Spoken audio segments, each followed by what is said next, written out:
Over the past decade, Python has become one of the most popular programming languages in the world.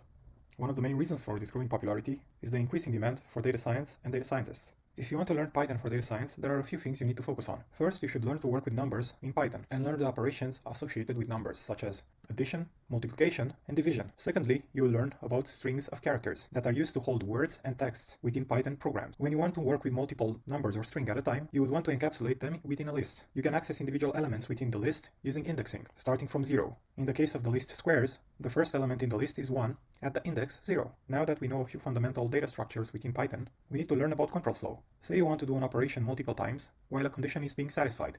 This is where you would use the while loop. Another well-known statement in Python is the if statement, that is used whenever you want to pick the next action in your program based on a condition.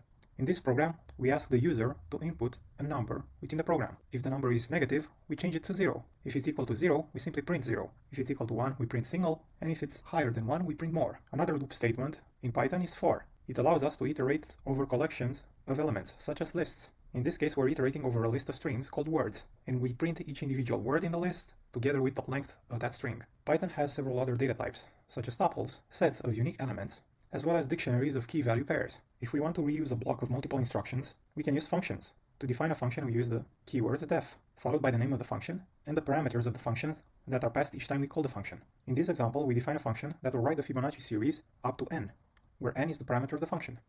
We can call the function by simply typing fib and then passing the parameter, in this case 2000, which will output our Fibonacci series. We can also encapsulate multiple functions within a module by creating a Python file with the name of the module. We can then import the module or functions within the module by simply using the keyword import, followed by the name of the module in this example. We can also import individual functions by typing from module name import function names.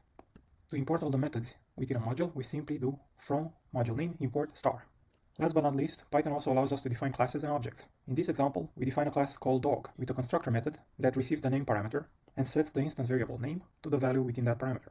We can then create two dog objects. We can use the method addTrick to append new strings of data to the tricks instance variable of each one of these objects, which is a list. We can then display these instance variables. Finally, if you want to play around with Python, one of the easiest ways to do it is to use Google Collab, which is a way of running Python code within your browser without having to install any Python interpreters on your computer. If you log in to Google Collab, you'll also see a series of examples. For example, charts in Collaboratory, which you can click, and you'll be able to see an example Python notebook on how you can create charts using Python and the matplotlib library, such as bar charts, histograms, scatter plots, stack plots, pie charts, 3D scatter plots, 3D bar plots, wireframe plots, seaborn plots, heat maps, alter plots, plots using the plotly library, or using the bokeh library.